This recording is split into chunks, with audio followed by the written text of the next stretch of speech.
नमस्कार, मैं हूं विजय। आप देख रहे हैं एक्सक्लूसिव खबर। आज के दौर में जो सच है वही एक्सक्लूसिव है। तो आज एक सच कुछ नेताओं से जुड़ा हुआ जान लीजिए, जिनमें हर किसी के तार प्रधानमंत्री नरेंद्र मोदी से जुड़े हुए हैं। इसके बाद आपको उस असल सच की ओर ले चलेंगे जिसकी जमीन चुनाव आयोग बिहार में तैयार कर रहा है। और आज बिहार की जमीन पर अपनी सत्ता की फसल बोने के इरादे से मोदी जी वहां पहुंचने वाले हैं। बात शुरू करते हैं देश की अलग अलग पार्टियों के नेताओं से। बाद में वो सब नेतागण आपको सत्ता की गंगोत्री यानी मोदी जी की धारा में समाहित होते हुए नजर आ सकते हैं। कांग्रेस में एक नेता शशि थरूर हैं, जनता दल यूनाइटेड में एक नेता संजय झा हैं और एक ललन सिंह हैं। शरद पवार की पार्टी में भी एक नेता अजित पवार थे। उद्धव ठाकरे की शिवसेना में भी एक नेता एकनाथ शिंदे थे। ये सब प्रधानमंत्री नरेंद्र मोदी के राजनीतिक विपक्ष या सहयोगी दल के लोग हैं। पूरे एकजुट विपक्षी गठबंधन इंडिया को देखें तो उसमें भी एक दल आम आदमी पार्टी है और उसके मुखिया अरविंद केजरीवाल हैं। राजनीति के गलियारों में इन सब को मोदी जी का स्लीपर सेल कहा जाता है और उनकी बातों से, उनके एक्शन से ऐसे संकेत भी मिलते हैं। स्लीपर सेल को घुसपैठिया भी माना जा सकता है। ये सब नरेंद्र मोदी और अमित शाह की सत्ता वाली सियासत में उनके बहुत काम आते हैं। लेकिन देश में जो असल घुसपैठिया यानी जो बॉर्डर पार करके अवैध तरीके से आ जाते हैं, उन्हें मोदी सत्ता विपक्ष का वोट बैंक बताती है। इन घुसपैठियों के खिलाफ फिलहाल बिहार में चुनाव आयोग ने एक मुहिम छेड़ रखी है, जिसे आप वोटर लिस्ट के स्पेशल इंटेंसिव रिवीजन के तौर पर देख रहे हैं, यानी एसआईआर। इसी एसआईआर के बीच प्रधानमंत्री मोदी आज एक बार फिर बिहार पहुंचने वाले हैं। मोतिहारी में उनकी विशाल जनसभा होगी। लाखों करोड़ों की विकास योजनाओं का ऐलान होगा, जैसा हमेशा होता है। लेकिन इस दौरे में मोदी जी अपना सबसे बड़ा दांव भी चल सकते हैं। वो दांव जिसकी भूमिका चुनाव आयोग ने वोटर लिस्ट की जांच के जरिए पहले ही बना रखी है, माहौल तैयार कर रखा है। क्या आप समझ पा रहे हैं वो कौन सा दांव है? वो दांव है चुनावी हिंदुत्व का दांव। क्योंकि मोदी जी या अमित शाह जब जब घुसपैठिया शब्द का इस्तेमाल करते हैं तो उनका इशारा बिल्कुल साफ होता है, एक तरफा होता है, और उनका वोट बैंक उस इशारे को उतने ही साफ, क्रिस्टल क्लियर तरीके से समझ भी लेता है। इस इशारे में निशाना जो होते हैं वो नेपाल से आने वाले हिंदू नहीं होते, श्रीलंका से आने वाले तमिल नहीं होते। उस इशारे में सीधे तौर पर निशाने पर होते हैं अल्पसंख्यक मुसलमान, फिर चाहे वो म्यांमार के रोहिंग्या हो, बांग्लादेशी हो, क्योंकि मुसलमान के जरिए ही चुनावी हिंदुत्व को हवा दी जा सकती है। हालांकि जब प्रधानमंत्री मोदी या अमित शाह इन घुसपैठियों का जिक्र कर रहे होते हैं तो इस बात को साफ छिपा जाते हैं कि घुसपैठ को रोकने की जिम्मेदारी तो उन्हीं की है। फिर इल्जाम किसी और पर कैसे लग सकता है? भाई, देश की सीमाओं की सुरक्षा को तो केंद्र सरकार ही संभालती है, उसी की जिम्मेदारी है। लेकिन मोदी जी हो, अमित शाह हो, या उनके पीछे पीछे चलने वाले बीजेपी की पूरी जमात हो, सब के सब इस सच्चाई को छिपाकर विपक्ष पर ही निशाना साधते हैं। क्योंकि इस बात से इनकार नहीं किया जा सकता है कि भारत में अवैध रूप से घुसने वाले बहुत से लोग, बड़ी संख्या में ऐसे लोग हैं जो चुनावी प्रक्रिया में भी शामिल हो जाते हैं। उनके राशन कार्ड और आधार कार्ड तक बन जाते हैं। लेकिन फर्स्ट थिंग फर्स्ट, भाई, सीढ़ियां चढ़ने के लिए पहले तो आप पहले पायदान पर ही चढ़ेंगे ना, फर्स्ट स्टेप।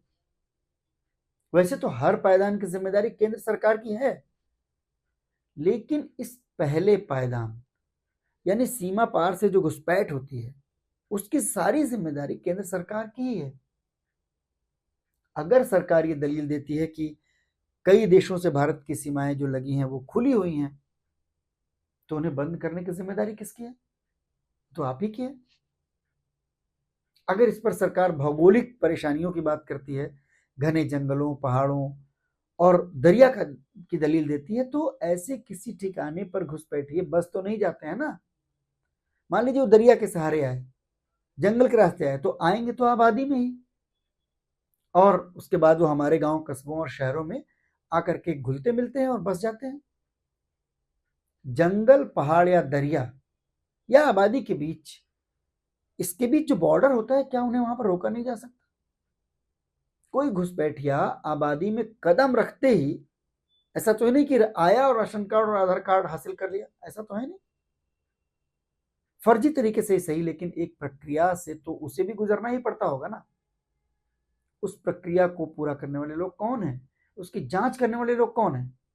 देश का वो सिस्टम, ना खाऊंगा ना खाने दूंगा का जुमला, ये सब कहने वाले मोदी जी 11 बरस में उस सिस्टम को दुरुस्त क्यों नहीं कर पाए?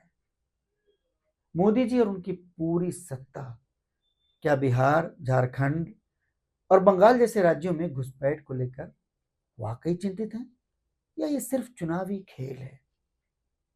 क्योंकि चुनाव के वक्त ही प्रायः इनके मुंह से ये शब्द सुनाई देते हैं, जबकि मोदी जी के प्रिय मित्र अमेरिकी राष्ट्रपति डोनाल्ड ट्रंप ने राष्ट्रपति बनते ही अमेरिका में जो लोग अवैध रूप से रह रहे थे उनको चुन चुन कर उनके देशों को भेज दिया।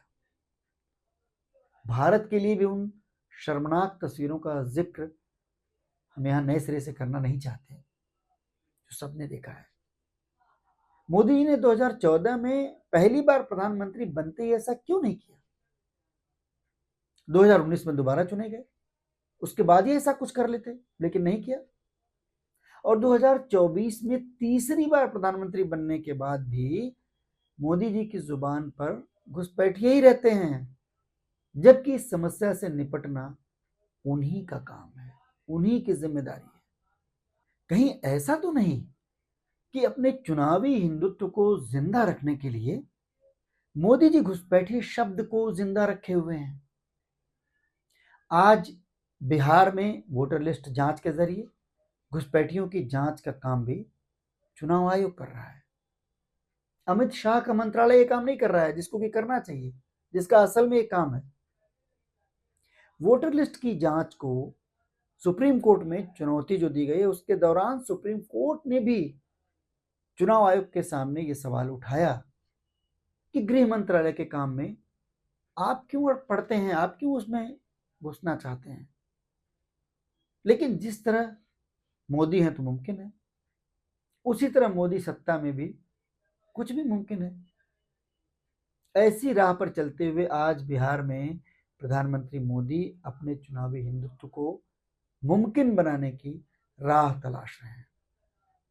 तमाम दांव फेल होते हुए जब नजर आए तो मोदी जी आज एक बार फिर SIR, स्पेशल इंटेंसिव रिवीजन के सहारे चुनावी हिंदुत्व का दांव नए तरीके से, नए रंग रोगन के साथ चल सकते हैं। 28 दिन के भीतर ही मोदी जी दूसरी बार, और 2025 के 6.5 महीने में, क्योंकि अभी तो जुलाई कुछ बाकी है, मोदी जी छठी बार बिहार पहुंच रहे हैं। चुनावी हिंदुत्व पर तो मोदी जी का कॉपीराइट है ही। क्या प्रधानमंत्री वोटर लिस्ट जांच से हो रही बिहार के लोगों की परेशानी को भी समझेंगे, उसका भी जिक्र करेंगे? किन्हीं मजबूरियों के चलते वैध बिहारियों के वोट कटने की आशंका पर भी कुछ बोलेंगे? लोकतंत्र को संबल देने का कोई रास्ता भी सुझाएंगे क्या प्रधानमंत्री जी? क्या मोदी जी अपने डबल इंजन वाले बिहार में चरम पर पहुंच रहे मौजूदा गुंडा राज पर भी कुछ बोलेंगे? कानून व्यवस्था पर भी कुछ बोलेंगे, जिस पर उन्हीं के उप मुख्यमंत्री विजय सिन्हा सवाल उठा रहे हैं, उन्हीं के कथित हनुमान और NDA के सहयोगी चिराग पासवान और उनके नेता सवाल उठा रहे हैं? क्या उस पर कुछ बोलेंगे? या फिर मोदी जी के डबल इंजन में ये भी न्यू नॉर्मल है? बिहार में पढ़ाई, दवाई और कमाई पर भी क्या कुछ बोलेंगे प्रधानमंत्री जी? क्योंकि 11 साल से तो केंद्र में उनकी ही सत्ता है और राज्य में उनके लाडले मुख्यमंत्री नीतीश बाबू हैं। इतने बुनियादी सवालों से घिरी प्रधानमंत्री नरेंद्र मोदी और मुख्यमंत्री नीतीश कुमार की जो डबल इंजन वाली सरकार है, अगर चुनाव आयोग की वोटर लिस्ट से सारी उम्मीद लगाए बैठी है, तो फिर एक सवाल बिहार और बिहार के वोटर से बनता है। मान लिया कि करीब 3 करोड़ वोट छट गए, जैसे कि आशंका जताई जा रही है, फाइनल लिस्ट में सिर्फ 5 करोड़ वोटर ही निकले, तो ये वोटर आखिर क्या सोचकर, क्या देखकर वोट करेंगे? जाति, धर्म या प्रदेश के मौजूदा हालात?